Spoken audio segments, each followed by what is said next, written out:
काय होत नाही तर मग आता काय, मग आता तुम्ही असं उलट बोलायला लागले म्हणल्यावर. अरे पण कोण येतात का मग करा थोडस जाऊ द्या काय. अरे आयडिया ठेवा नाहीत ना गाठी, मी आहे ना पक्का. अरे मी आहे तुमचा कोण, जाऊ द्या त्रास दिला देऊन द्या एखाद्या लेकरांना करा सहन. अरे जाऊ द्या बाबा, मस्ताची सहन करा म्हणलं ना. आता काय पाहिजे तुम्हाला.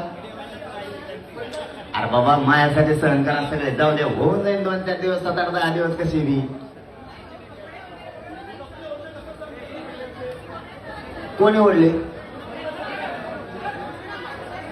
हे स्वयंसेवक घेत ना तुम्ही. हा अरे मग ताई ते कोणी पण असते ते मला इतक्या लांबचं नाही माहित ना.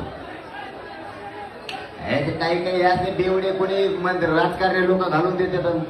हे बघा मी 2 वर्षात असं आंदोलन केलंय. हा बघ आता शेवटच्या मीडियाच्या माध्यमातून सांगतो, पत्रकारांना अख्ख्या मुंबईभर कोणीही त्रास द्यायचा नाही. नसता पत्रकाराला सांगतो डायरेक्ट तोंडात ठेवून द्या त्याच्या.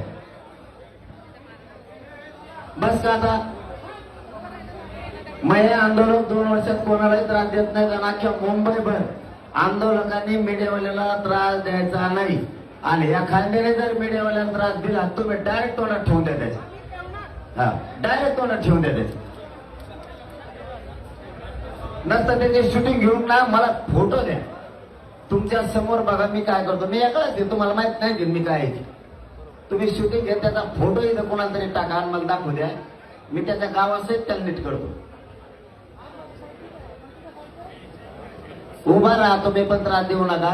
आणि स्वयंसेवक मोग कॅमेरावाला बाहेर व्हा म्हणते काय. याचे स्वयंसेवक तरी तुम्ही गचपाना हो. कुंकुण गळ्यात लटकेलेत कागद नसते, खुर्च्या धरून बसता कामान धामाचे. एक माणूस बाहेर नाही घडलाय तुम्हाला. फक्त खुर्च्या धरायसाठी तुम्ही त्या गळ्यात लटकेलेले हे सगळं माहिती आम्हाला. तुम्हाला लोक बाहेर काढायचे नाहीत, काय नाहीत काय नाहीत काय नाही. आणि फुकटशाहीने मारूच नका, इन्फेक्शन होईल. बिनधास्त मनाने बाहेर होऊन जा. तुम्हाला दादा असतील, मोठ्या घरचा असतील. इथं मराठ्या पुढं काय नाही, मोठ्या घरचा लहान घरचा. आम्हाला आरक्षण पाहिजे. तू मोठ्या घरचा तुमच्या घरी जाऊन तिकडे चालली.